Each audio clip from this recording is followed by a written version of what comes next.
Halo, selamat siang. Saya Dini Arta bersama dengan Anda di siang kali ini di program Bincang Spesial persembahan dari BPBD Dirasima Yogyakarta. Dan di hari ini, di siang kali ini, untuk edisi hari Jumat tanggal 20 Agustus 2021, Dini Arta bersama dengan Anda, bersama dengan tamu spesial untuk siang kali ini. Kita akan ngobrol tentang perubahan perilaku dan penerapan sikap dalam pencegahan COVID-19. Luar biasa, ada Pak Pandey Made Kuta Negara, tim pakar perubahan perilaku Satgas COVID Nasional, sekaligus juga dosen antropologi UGM, kemudian juga staf pengajar magister dan doktor kepemimpinan dan inovasi kebijakan UGM. Akrab dipanggil Pak Made. Selamat siang Pak Made, apa kabar? Selamat siang Mas Denny. Ya, Pak Made sehat ya? Sehat Mas Denny. Para pendengar Star Jogja, selamat siang, salam sehat. Oke, kita akan ngobrol banyak soal perubahan perilaku dan penerapan sikap dalam pencegahan COVID-19. Pak Made, kalau kita ngobrol tentang pandemi ini kan lumayan sudah lumayan lama ya, hampir. Ya, betul. Kita sebut 1,5 tahun sudah kita menjalani hidup bersama dengan pandemi ini. Betul. Dalam kacamata Pak Made, dampak COVID-19 untuk masyarakat secara umum seperti apa ini, Pak? Wah, ini Mas Denny, jadi kita prihatin betul ya. Karena kita semua merasakan betapa COVID yang berlangsung hampir 1,5 tahun ini ya meluluh lantakkan lah itu hampir semua sendi-sendi kehidupan kita. Dari segi ekonomi misalnya, kita paham banyak sekali pengaruh-pengaruh ekonomi, misalnya pekerjaan hilang dan sebagainya karena sektor jasa, terutama pariwisata, pendidikan dan impact-nya banyak sekali. Tapi selain itu juga sebenarnya berkaitan juga dengan impact dalam hal ekonomi, sosial, psikologis, budaya bahkan ya. Psikologis sekarang kita tahu masyarakat kita seringkali merasa tidak aman dan tidak nyaman dengan berbagai hal ya, termasuk diantaranya juga bagaimana perilaku juga harus disesuaikan dengan pandemi. Jadi memang kompleks sekali Mas Denny. Iya, perubahan perilaku yang kemudian sudah muncul atau kita sebut sudah dilakukan oleh masyarakat meskipun ya jujur aja naik turun gitu Pak. Apa yang kemudian bisa Pak Made lihat dari perubahan perilaku? Jadi begini ini? Mas, memang satu hal yang menarik ya. Kalau kita lihat masyarakat Jogja ini kan masyarakat yang guyup, rukun, suka bertemu, suka bertamu, suka ngobrol, suka silaturahmi, gitu dasar sebenarnya. Masyarakat yang sangat komunal gitu ya. Nah, tiba-tiba muncul satu pendekatan baru di mana dengan Covid ini orang harus menghindari semua itu. Jadi yang tadinya ngobrol bahkan cium tangan, pelukan, kira-kira kan kalau ketemu kan itu kan karena keakraban kita. Tiba-tiba kita dipaksa untuk tidak melakukan semua itu. Nah, mengubah kebiasaan itu tidak mudah. Karena mengubah kebiasaan sama dengan mengubah budaya yang sudah terpatri begitu lama. Masuk di dalam alam pikiran, dalam peta kognisi orang itu, masyarakat kita. Nah, mengubah ini sama dengan mengubah orang terbiasa kalau bertemu misalnya salaman, kemudian cium tangan bahkan gitu kan kalau misalnya anak-anak kita. Nah, tiba-tiba itu dilarang gitu atau tidak boleh selama pandemi ini. Nah, ini impactnya kemudian memang satu orang merasa kikuk karena tiba-tiba harus dipotong kebiasaan-kebiasaan lama ini, sehingga kemudian dalam kaitan dengan proses perubahan perilaku itu juga mengalami berbagai kendala di masyarakat. Jadi tidak semua masyarakat dengan mudah menerima perubahan-perubahan yang standar protokol kesehatan seperti COVID itu. Gitu. Itu Mas Denny. Oke, protokol kesehatan menjadi salah satu hal yang sedikit baru lah saya sebut seperti itu karena kita dulu biasa cuci tangan, kemudian sekarang diwajibkan masker. Mungkin dulu hanya dipakai ketika saat-saat tertentu, tapi sekarang dengan protokol kesehatan ada sampai dengan 5M menjadi hal yang cukup baru di mata masyarakat dan yang harus dijalani oleh masyarakat day to day-nya seperti itu Pak Made. Kalau Pak Made sendiri melihatnya, apakah penerapan protokol kesehatan ini sedemikian mudah kemudian diterapkan oleh masyarakat di Indonesia, DIY pada khususnya Pak? Ya, tadi seperti yang saya sampaikan ya, jadi sebenarnya kan mengubah perilaku masyarakat dari yang tadinya tidak bermasker, kemudian biasa berkerumun, biasa silaturahmi, kemudian akhirnya harus mengubah semua itu tidak mudah gitu ya. Nah, satu contoh misalnya kita lihat betapa mengubah masyarakat yang harus melakukan 3M gitu ya, awalnya 3M ya, kemudian menjadi 5M dan seterusnya. Ini juga tidak mudah Mas Denny. Karena apa? Pemakaian masker ya, itu sudah terbukti sekali misalnya. Kalau di dalam kaitan dengan perilaku masyarakat yang sakit gitu ya, kalau kedua-duanya pakai masker nih Mas Denny, maka potensi penularan itu hanya 1,5%. Tapi kemudian kalau yang sakit pakai masker, yang sehat tidak pakai masker, potensi penularan 5%. Tapi kalau dua-duanya nggak pakai 100% gitu. Nah, artinya apa? Artinya pemakaian masker itu memang penting sekali. Nah, persoalan berikutnya adalah jenis maskernya seperti apa, kayak gitu, kemudian pemakaiannya benar apa tidak, kayak gitu, kemudian apalagi ketika kita membicarakan tentang COVID yang belakangan yang disebut dengan varian Delta lah, macam-macam ini yang penyebaran lebih ganas lagi, sehingga pemakaian masker itu menjadi sesuatu hal yang sangat penting sekali. Itu dari sisi pemakaian masker ya. Belum kemudian mencuci tangan. Kita juga masyarakat kita tidak terbiasa untuk mencuci tangan gitu ya selama ini ya. Padahal kalau kita lihat dalam masyarakat Jawa, kalau kita baca teks lama, itu di depan-depan rumah itu selalu ada air Mas, zaman dulu Mas Denny. Orang untuk bisa cuci tangan di situ gitu kan. Bahkan pada masa yang lebih awal lagi orang bisa minum airnya. Nah, ini itu kan sudah muncul sebenarnya dulu gitu. Tapi karena lama kita kemudian normal saja, kemudian sulit sekali. Begitu juga misal menjaga jarak. Tadi saya sampaikan sangat sulit sekali karena masyarakat kita biasa duduk berempet-empetan, sangat intensif lah relasinya. Ini yang sangat sulit saya kira. Oke, tantangan terbesar adalah mengajak masyarakat untuk menerapkan protokol kesehatan. Nah, di sisi tim pakar dari perubahan perilaku Satgas COVID-19 nasional, boleh dong Pak diceritakan sedikit bagaimana kemudian tantangan terbesarnya yang dihadapi untuk mengajak masyarakat melakukan protokol kesehatan? Betul Mas, jadi gini, masyarakat Indonesia ini kalau kita bicara Indonesia sekarang ya, jangankan Indonesia, Jogja aja, variasinya kan besar sekali. Jadi bisa dibayangkan misalnya, pertama kalau kita bilang Indonesia, maka budaya masyarakat antar pulau berbeda, antar suku berbeda. Kemudian wilayah gitu, wilayah urban dan rural itu berbeda perilakunya. Masyarakat pedesaan misalnya, masyarakat perkotaan. Belum lagi ketika kita membicarakan antar generasi Mas. Jadi generasi anak-anak, generasi menengah, milenial, kemudian generasi tua, beda nih. Ya kan? Okay. Kalau anak-anak misalnya, kita tahu anak-anak sekolah dia patuh sama guru. Maka guru sebenarnya aktor perubahan yang luar biasa untuk kelompok tertentu. Nah, kemudian kalau kita bicara misalnya pada kelompok milenial, itu sosial media penting. Medsos. Nah, medsos ini seringkali kemudian di situ ada hoax, persoalan hoax yang tetapi juga di situ public figure menjadi penting. Kelompok atas, kelompok yang umur-umur lansia 50-an, mungkin barangkali radio menjadi penting karena mereka masih mendengarkan radio, menonton TV dan sebagainya. Nah, varian budaya, varian struktur umur, varian kemudian tempat tinggal inilah menjadi satu tantangan di Satgas Nasional. Bagaimana kemudian pedoman-pedoman perubahan perilaku kemudian diterjemahkan dalam berbagai bahasa, hampir 100 sekian bahasa Mas Denny.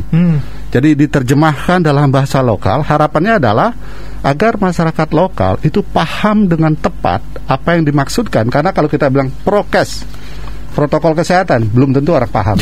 Nah gitu. Kemudian pakai masker, belum tentu orang paham bahasa lokalnya bukan masker gitu misalnya. Nah, dengan bahasa tertentu. Nah, inilah cara kita kemudian bagaimana kemudian mendekatkan informasi itu agar dekat dengan kultur, dengan budaya lokal. Oke. Dari sekian banyak saya sebut kelompok masyarakat tadi lah, dalam bahasa yang paling gampang, kelompok masyarakat yang paling susah untuk diajak berubah perilakunya itu yang mana sih Pak Ade? Jadi begini Mas, satu ya, kita melihat bahwa perubahan perilaku ini kan tantangannya, hambatannya di satu sisi adalah ekonomi.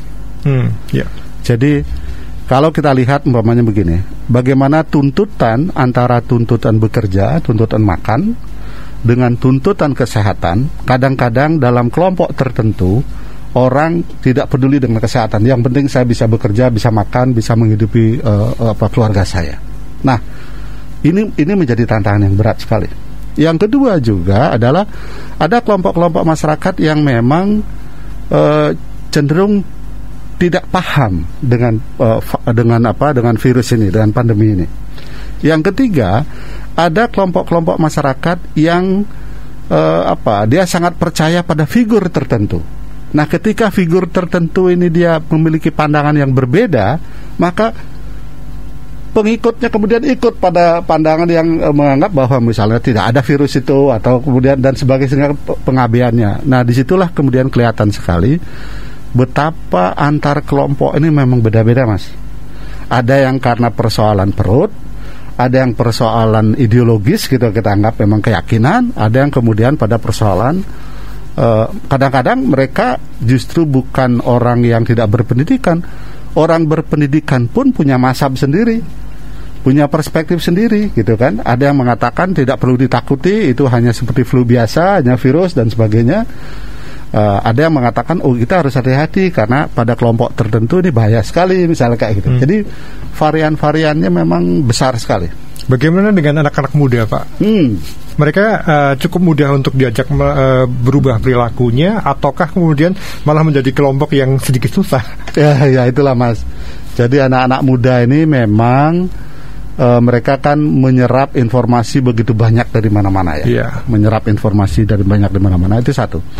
Yang kedua, mereka badannya sehat sekali. Anggaplah kita sehat lah, masih muda. Nah, sehingga mereka menganggap saya tidak akan terkena. Kalaupun terkena, saya paling hanya sakit-sakit sedikit lah gitu. Nah, mereka ini menjadi salah satu kelompok yang kadang-kadang abai terhadap perubahan perilaku ini. Yang kadang-kadang mereka yang memang perlu kita dekati lebih jauh, gimana caranya agar kelompok muda, milenial paham betul bahwa mengapa pemerintah, mengapa kita betul-betul memang gencar sekarang ini, karena ingin menyelamatkan warga masyarakat gitu ya. Karena kasus kita lihatlah banyak sekali sekarang kan, tingkat kematiannya tinggi, kesakitan tinggi dan sebagainya. Oke, salah satu kemudian yang menjadi sorotan dari banyak pihak adalah konsistensi ataupun semangat lah, sebut seperti itu, semangat masyarakat untuk menjalankan protokol kesehatan. Ini mohon maaf kadang-kadang kalau lagi ada kasus kemudian ketat. Protokol kesehatannya dilakukan dengan ketat, tetapi ketika kemudian sedikit landai, maaf, masyarakat juga ada yang abai juga. Bagaimana Pak Made melihat hal ini? Apakah ini memang sudah terpotret oleh teman-teman di Satgas, Pak? Iya, betul ini Mas Denny. Jadi kita memang memperhatikan. Jadi yang sering saya sampaikan gitu ya dalam berbagai kesempatan, para pendengar ini juga barangkali perlu kita concern kita bersama gitu ya. Sekarang ada kesalahan persepsi tentang pemakaian masker. Jadi di beberapa tempat kita tahu sekarang orang abai tidak pakai masker, Mas. Orang sekarang cenderung melihat masker itu seperti bagian dari helm. Kalau orang naik motor pakai helm, dia pakai masker. Tapi kalau nggak naik motor, kemudian dia hanya duduk-duduk di rumah atau duduk-duduk di jalan dan sebagainya, dia nggak pakai masker. Nah, ini persoalannya karena apa? Karena salah persepsi, salah pemahaman tentang guna masker itu. Jadi sekarang itu karena cegatan banyak di mana-mana, yang muncul kemudian orang pakai masker, takut tidak pakai masker kalau ada cegatan. Nah, ini betul-betul memang menjadi dilematis gitu ya. Ketika misalnya orang ketat, kita ketat hanya cegatan, maka yang muncul kemudian adalah pemahaman semacam itu. Makanya sekarang kita mendorong, kita punya misalnya di semua daerah sekarang punya duta perubahan perilaku yang intensif lagi. Ke pelosok-pelosok desa, di masing-masing desa sekarang ada, di Satgas RT RW atau di kelurahan sekarang ada masing-masing, untuk menggencarkan kembali, mengingatkan kembali bahwa protokol kesehatan 3M itu memang bukanlah untuk hanya waktu naik motor misalnya gitu, Mas. Jadi memang itu adalah perilaku keseharian kita gitu.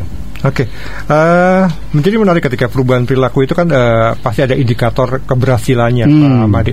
Kalau dari sisi masyarakat awam indikator keberhasilan yang kemudian bisa dipahami terkait dengan perubahan perilaku ini apa nih Pak? Jadi kalau kita lihat misalnya gini Mas, kan kalau kita lihat kasus DIY ya, misalnya DIY ya, kembali ke DIY. DIY ini dulu pernah naik gitu, pernah tinggi, kemudian turun gitu kan, kemudian kira-kira bulan Mei mulai naik lagi, bulan Mei 2021 ini naik bahkan tinggi sekali. Yang tadinya awalnya kita lihat waktu landai itu 2 digit, artinya paling maksimal 80, 90 di bawah 100. Kemudian naik 3 digit, bahkan belakangan menjadi 4 digit ya, 1000 sekian sampai hampir 2000 kan. Betul. Kasusnya. Nah itu tampak dari kemudian bisa kita lihat betapa ada pola penyebaran COVID ini mulai masif ke pelosok-pelosok desa. Jadi bagaimana COVID ini kemudian belakangan tidak lagi kita lihat misalnya misal kalau awal dulu kan mall misal menjadi penyebab pusatnya, pendidikan misal pesantren gitu misalnya kan, atau hal-hal semacam itu. Nah, lembaga-lembaga semacam itu belakangan mulai ke masyarakat Mas, sehingga klaster RT, klaster RW banyak dan sebagainya. Nah, salah satu parameter yang bisa kita gunakan apakah masyarakat patuh tidak kepada prokes adalah apakah ketika ada orang positif di sebuah tempat, apakah dia menjadi klaster apa tidak. Kalau dia menjadi klaster artinya prokesnya tidak jalan. Jadi misalnya ketika satu orang dia positif, kalau dia pakai masker, tadi saya sampaikan, kalau yang sakit pakai masker, kemungkinan penularannya itu hanya 1-2% lah kira-kira. Kalau dua-duanya pakai ya, tapi kalau salah satu, kalau yang sakit terutama, dia pakai mungkin sekitar 5%. Nah, kalau kemudian kita lihat, kalau di sebuah daerah misalnya muncul klaster keluarga, jadi misalnya bapak, ibu, anak dan sebagainya dia kena semua, berarti prokesnya nggak jalan Mas. Itu indikator sederhananya ya, sederhana itu, begitu. Nah, apalagi kemudian satu RT kena, nah itu berarti pasti juga di situ pernah ada kegiatan bersama. Nah ini juga parameter kedua. Kalau kemudian kita lihat misalnya tidak hanya satu rumah tangga, tetapi mungkin 5-10 rumah tangga kemudian terpapar, itu berarti pasti ada sebuah acara yang pernah dilakukan dan mereka berkumpul di situ tanpa pakai protokol kesehatan. Oke, kita masih di program Bincang Spesial persembahan dari BPBD Daerah Yogyakarta. Di kesempatan kali ini kita ngobrol tentang perubahan perilaku dan penerapan sikap untuk pencegahan COVID-19 bersama dengan Pak Pande Made Kutanegara, tim pakar perubahan perilaku dari Satgas COVID Nasional sekaligus juga dosen antropologi UGM. Anda boleh gabung di Instagram kami di @stardujaFM ataupun juga di WA 081-862-1013. Kita ngobrol tentang perubahan perilaku. Ini ngomongin tentang perubahan perilaku ini sangat menarik dan sangat banyak hal yang bisa digali, termasuk soal untuk merubah perilaku kadang-kadang masyarakat harus dikenakan sanksi, entah itu sanksi sosial ataupun bahkan ada denda juga yang di beberapa daerah dilakukan. Pak Made sendiri melihatnya apakah ini cukup efektif untuk menekan masyarakat untuk mau melakukan perubahan perilaku ini? Sebenarnya gini Mas, kalau saya melihat itu pilihan terakhir. Oke. Jadi namanya denda, kemudian cegatan, ditangkap, ada sanksi sosial, itu benar yang terakhir. Yang paling pokok itu adalah perubahan kesadaran, perubahan pemahaman gitu ya. Jadi masyarakat secara sadar memang paham dengan apa yang dimaksudkan dengan COVID, mengapa kemudian pakai masker dan sebagainya. Nah, persoalannya adalah seringkali kalau saya melihat delivery pesan itu tidak sampai ke bawah Mas. Jadi seringkali, makanya kalau kita lihat ya, dulu kan PPKM kita bukan PPKM mikro, levelnya pada tingkat provinsi, kabupaten. Tapi kasusnya mulai ke pelosok-pelosok pedesaan, muncullah PPKM mikro dia. Mulai PPKM itu dari pengetatan mulai di kelurahan. Berikutnya PPKM darurat, mulai lebih diketatkan lagi. Artinya memang betul-betul di bawah nih pendekatannya gitu ya. Kemudian terakhir PPKM zona 4 gitu. Ya, ada zona 4, 3 dan sebagainya. Nah, kalau saya melihat memang sanksi sosial, penangkapan dan sebagainya itu adalah salah satu bentuk ketegasan dari aparat untuk menunjukkan bahwa ini kita tidak main-main loh, gitu kira-kira. Ini memang serius banget loh persoalan kita ini. Kenapa? Karena persoalan kesehatan. Ada satu hal yang perlu dipahami oleh para pendengar, bahwa justru masyarakat itulah menjadi ujung tombak sekarang. Kalau dulu kan tenaga kesehatan menjadi ujung tombak, sekarang justru masyarakat itu yang menjadi ujung tombak untuk menanggulangi pandemi ini. Karena apa? Karena pandemi ini jangka panjang nih. Kita tahu kan, kalau kita andaikan seperti orang lari, ini lari maraton ini. Kalau lari maraton, maka kita harus mengatur langkah kita semua gitu. Nah, salah satu langkahnya itu adalah menutup kemungkinan itu di hulu. Jadi preventifnya gitu. Hulu itu apa? Di masyarakat. Jadi perilaku masyarakat harus kita ubah, kita sesuaikan agar tidak menyebar dan sebagainya. Bukan di hilir. Hilir itu apa? Di rumah sakit. Kira-kira gitu kan. Kalau kita biarkan kemudian penyelesaian di rumah sakit, terjadilah kasus yang sebulan lalu, Juli apa gitu ya, di mana BOR BOR gitu ya, BOR rumah sakit itu penuh, rumah sakit sampai 100%, 90 sekian persen dan sebagainya. Dampaknya terjadi penumpukan, kesulitan mencari oksigen dan sebagainya. Kenapa? Itu karena kegagalan kita di preventif di hulu. Jadi masyarakat tidak berperilaku sesuai dengan yang kita harapkan gitu. Nah, kalau masyarakat berperilaku sesuai dengan yang diharapkan, maka orang yang sakit ke rumah sakit itu akan terbatas dia. Kira-kira gitu.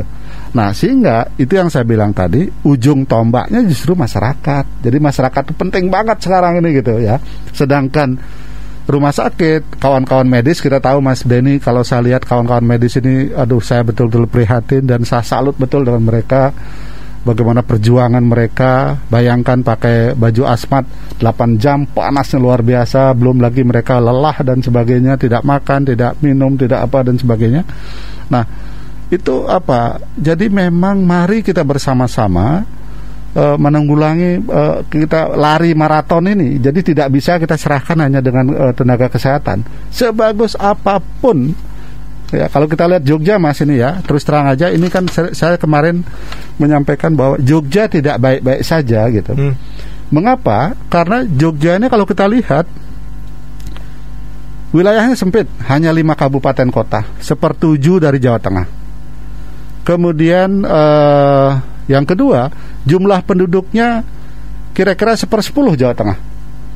Nah, tapi kasusnya kalau kita lihat per 100.000 atau persentase, Jawa Tengah itu hanya 1,sekian% dari total penduduk Jawa Tengah. Oke. Jogja itu 2,sekian%, hampir 3% Mas, yang positif. Hampir 3%? Ya, saya punya datanya tuh. Yang paling tinggi memang Jakarta, gitu ya. Begitu juga angka kematian Mas. Jogja ini tinggi. Nah, kalau kita lihat antar wilayah, misalnya kalau kita lihat Jogja, yang kasus absolutnya tinggi ini kan Sleman dan Bantul, ya, yang absolutnya angka jumlahnya. Tetapi kalau kita lihat per jumlah penduduk, yang paling tinggi itu kota Jogja Mas. Justru Sleman itu rendah, Bantul agak di atas sedikit, Gunung Kidul dan Kulon Progo tinggi malah. Nah, kalau kita lihat persentase penduduk, bukan jumlah gitu. Nah, ini hal-hal yang menarik, betapa sebenarnya kemudian memang pendekatan preventif di masyarakat itu menjadi sangat dasar di dalam di dalam menghadapi pandemi ini. Jadi karena kalau rumah sakit dia sudah parah baru ke rumah sakit gitu kan. Nah, ini persoalannya kemudian kita tahu bahwa dua hal yang penting di dalam pandemi ini adalah kalau kita lihat kesakitannya, yang pertama adalah saturasi gitu kan. Yang kedua adalah pengentalan darah, itu yang sering menyebabkan selain karena komorbid dan sebagainya. Nah, seringkali masyarakat ketika dia isoman misalnya, seringkali dia tidak punya ukuran oximeter, tidak tahu saturasi darah oksigen dalam darah, sehingga begitu parah ke rumah sakit. Dampaknya di rumah sakit numpuk dan kondisinya sudah parah, sehingga muncul kemudian pandangan masyarakat, kalau ke rumah sakit pasti semakin parah, atau bahkan kemudian meninggal, tidak tertolong. Persoalannya bukan di situ, karena keterlambatan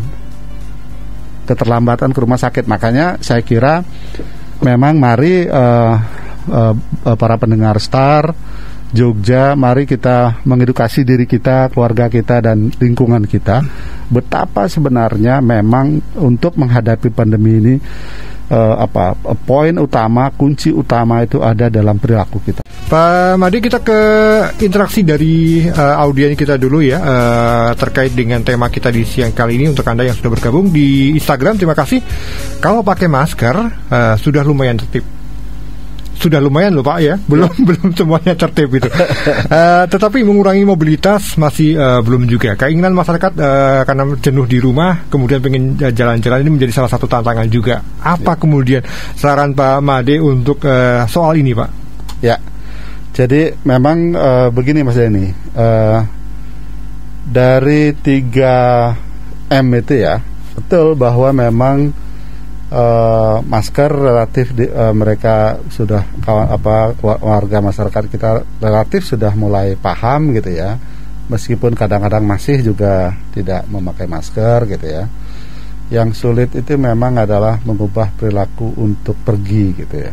Nah, ini yang saya kira memang perlu kita perhatikan. Pertama, memang masyarakat kita jenuh Mas Denny, betul. Kita jenuh semua di rumah atau terkurung di semua, sehingga ingin pergi gitu ya. Nah, saran saya adalah begini. Jadi memang kita harus sedikit bersabar gitu. Harapan kita misal mudah-mudahan kalau angka di DIY ini misalnya bisa turun dalam 2 digit dalam waktu singkat ini gitu ya. Misal sampai akhir minggu ini atau minggu depan, atau jangan sampai deh minggu depan masih tinggi gitu ya. Nah, kalau itu sudah terjadi, angka kasus positifnya turun, angka kematiannya turun misalnya, maka ya mobilitas itu diperbolehkan, tetapi untuk hal-hal yang penting gitu. Nah, kadang-kadang kan orang melakukan mobilitas bukan untuk hal-hal yang urgent gitu. Nah, sekarang dalam PPKM darurat ini, PPKM zona 4 ini kan memang untuk zona 4 memang termasuk Jogja, 3 daerah ya, Sleman, Kota, dan Bantul yang kasusnya tinggi sekali. Memang mobilitas itu masih diharapkan tidak terjadi. Nah, harus diingat mobilitas itu bukan semata-mata yang dimaksudkan bukanlah tidak boleh pergi ke kota Jogja, bukan gitu. Tapi mobilitas itu mobilitas di lingkungan juga dikurangi. Kalau nggak penting jangan pergilah dulu gitu ya. Mengurangi sehingga apa? Sehingga pertemuan, interaksi dengan orang lain semakin terbatas. Itulah kira-kira. Nah, yang kalau memang penting sekali, misal karena bekerja dan sebagainya, maka pakai masker harus tetap dilakukan. Jadi memang keketatannya di situ saya kira Mas Denny. Ya, di tengah tuntutan perubahan sikap, kita juga dihadapkan juga dengan kondisi di mana ada masyarakat yang tidak percaya dengan COVID-19. Belum lagi kemudian ada juga yang tidak percaya dengan vaksinasi. Ini menjadi salah satu fakta yang masih muncul di lapangan. Betul. Apa yang kemudian timnya Pak Made ini rekomendasikan terkait dengan 2 temuan tadi? Jadi begini Mas, memang betul 2 hal ya. Pertama adalah virus itu sendiri, masih banyak orang yang tidak percaya ada virus gitu ya. Bukan karena masyarakatnya tidak melek huruf, tidak pintar, bahkan orang terdidik juga masih ada yang punya pandangan semacam itu, tidak percaya dengan COVID dan sebagainya. Kemudian yang kedua adalah tidak percaya dengan efektivitas vaksin. Jadi harus dilihat bahwa buktinya sekarang memang di mana-mana, tidak hanya di Indonesia, tidak hanya di Jogja. Semua negara sudah menunjukkan bahwa memang virus ini betul-betul ada. Dan kalau kita lihat misalnya dalam segi historis, memang pandemi semacam itu kan sudah semacam ini kan memang muncul setiap 100 tahun sekali Mas. Jadi sudah ada catatan-catatan yang dulu ada flu Spanyol lah, flu macam-macam gitu ya. Setiap 100 tahun itu muncul, itu semacam itu. Itu artinya memang mau tidak mau kita harus percaya itu ya. Yang kedua terkait dengan vaksin, memang vaksin itu bukan obat. Kita harus disadari bahwa vaksin bukan obat, dan vaksin tidak otomatis menyebabkan orang tidak terkena atau tertular COVID. Vaksin hanya mengurangi tingkat keparahan. Jadi kalau misalnya orang yang sudah divaksin 2 kali pun kemudian dia masih bisa terpapar, tetapi tidak separah orang yang tidak divaksin. Bukti-buktinya sudah jelas. Jadi belakangan ini kasus-kasus kematian di beberapa tempat di Indonesia ini muncul pada kelompok-kelompok yang belum divaksin, yang tingkat keparahannya tinggi. Selain juga karena komorbid, misalnya gitu ya, karena penyakit bawaan, hipertensi, gula dan sebagainya. Tetapi disitulah peran vaksin itu adalah mengurangi tingkat keparahan. Karena apa? Kan pada dasarnya kalau kita lihat, vaksin itu kan sebenarnya pengenalan penyakit terhadap tubuh gitu. Sehingga tentara kita dalam tubuh ketika ada virus yang sama tipenya dengan yang divaksin, dengan vaksin yang kita pakai, tentara kita siap. Nah, itu kira-kira. Nah, karena itu kemudian serangan dari musuh kita di dalam tubuh itu menjadi semakin lemah. Dan tentara kita sudah siap dengan melawan virus yang masuk. Itu sebenarnya, Mas. Oke, ada juga pertanyaan soal bagaimana mendorong perubahan perilaku untuk berani periksa dan berani lapor. Ini fakta juga yang sering kita temui di lapangan. Masih ada masyarakat yang takut, tidak berani, kemudian bahkan ya sudahlah, yang penting saya isoman di rumah aja, aman. Betul. Apa saran Pak? Begini Mas Denny, jadi ada di dalam teori perubahan perilaku ada disebut dengan salah satu stigma. Jadi sekarang saat ini, kalau di awal dulu orang yang terkena COVID ini itu distigmatisasi, masyarakat menstigma mereka, dikucilkan. Ya. Sekarang sudah tidak. Jadi bagusnya orang Jogja ini, gitulah, masyarakat Jawa inilah kita anggap, masyarakat Indonesia secara umum, ketika ada kasus orang terkena COVID, justru lingkungan sekitarnya beramai-ramai mensupport, menyiapkan sayurnya, mensupport ini, mensupport macam-macam gitu ya. Nah, ini menandakan bahwa orang yang terkena COVID adalah dalam kondisi mengalami musibah yang harus dibantu. Ini satu hal yang positif, Mas Denny. Ini justru kekuatan masyarakat kita ya. Nah, artinya apa? Artinya sekarang orang yang terkena COVID sudah dianggap bukanlah aib. Nah, karena bukan aib, mestinya kita tidak perlu takut, tidak perlu malu kemudian untuk melapor. Karena melapor itu bukan tujuannya demi diri sendiri, tapi juga demi lingkungan. Yeah. Karena kalau kita misalnya mendeklar mau mengungkapkan dengan terbuka bahwa kita terkena virus, kemudian kita tidak melakukan mobilitas, menjaga jarak, pakai masker dan sebagainya, tidak hanya diri kita yang kemudian terhindar, artinya terkena, tetapi lingkungan kita terhindar, Mas. Nah, jadi kekuatan itu yang harus dibangun. Bagaimana kemudian kita punya prinsip bahwa tidak hanya menyelamatkan diri, tetapi menyelamatkan keluarga dan lingkungan kita menjadi kekuatan yang penting. Nah, karena itulah saya mengatakan jangan takut untuk melapor ya. Satgas juga ya, sekarang kan di masing-masing RW sudah ada Satgas. Satgas itu harus proaktif, Mas. Satgas di masing-masing RW itu mestinya dia tidak hanya bergerak ketika orang sakit, tetapi juga mengedukasi semacam ini.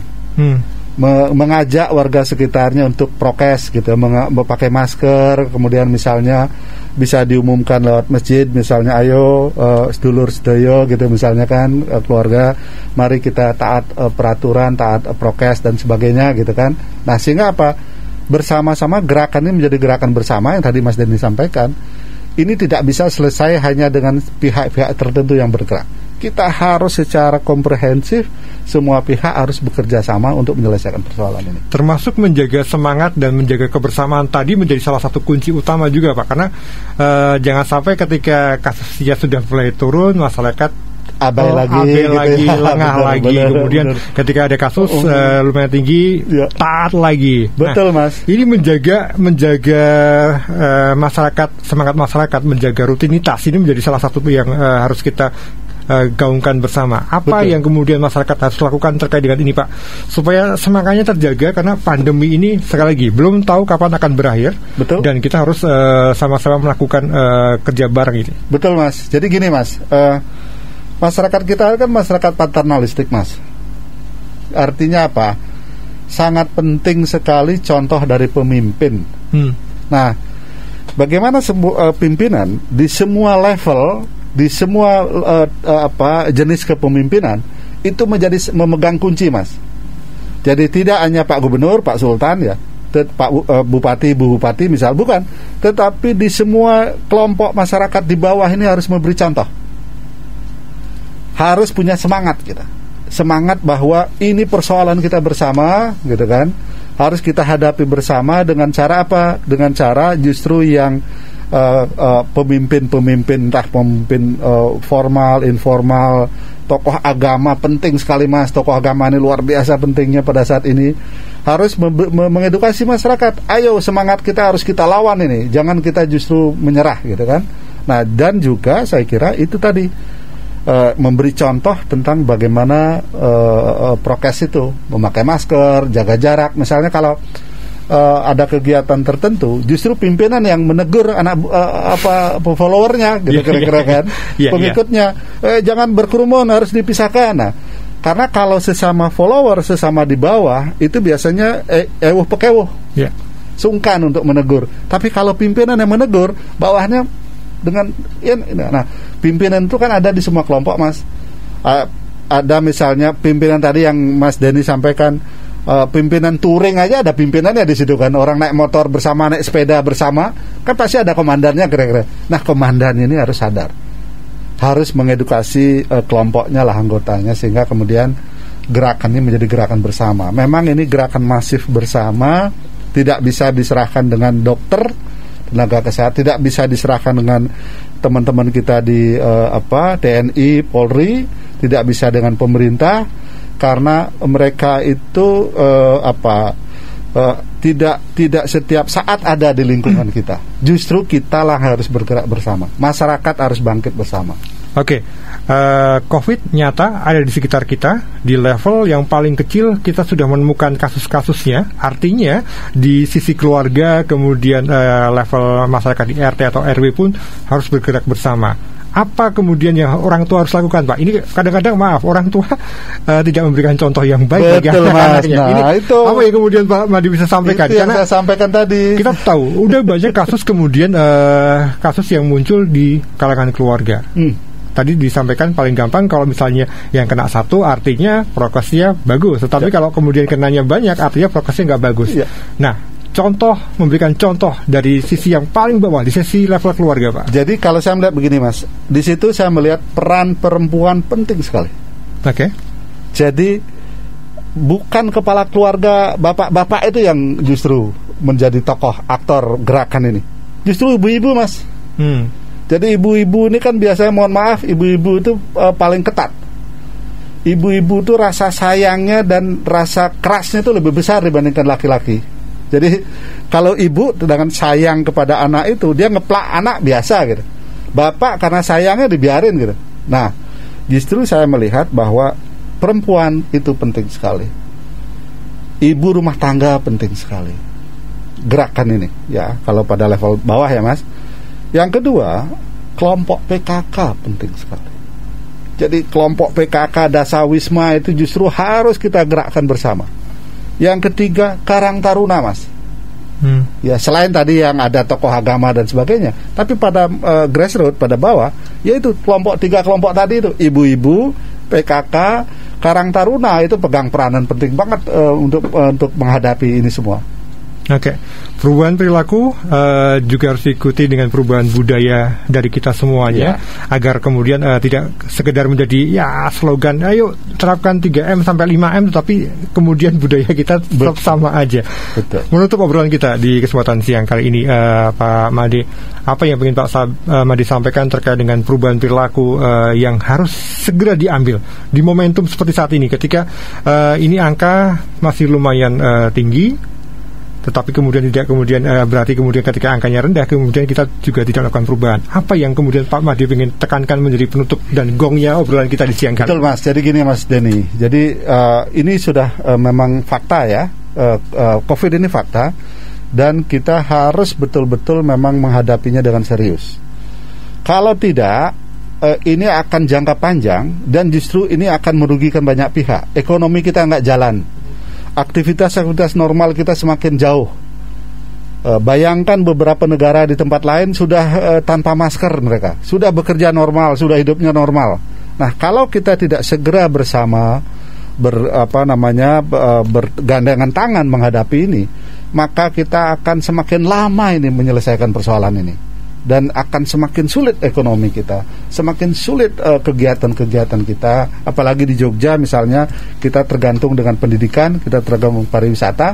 Dua hal itu tidak akan jalan sebelum kondisi kita normal, gitu kira-kira. Oke, artinya ini butuh kerja keras bersama. Jangan pada satu orang saja, satu lembaga saja, betul, atau satu kelompok saja, tapi ini tugasnya bersama, agar pandemi ini bisa segera kita atasi. Betul. Roda ekonomi tidak harus menunggu terlalu lama untuk bergerak kembali. Kita paham itu, Mas. Jadi kita paham betul bahwa sekarang sebagian masyarakat kita kesulitan sekali. Tapi kalau kemudian kita abai, justru itu akan semakin lama kesulitan kita.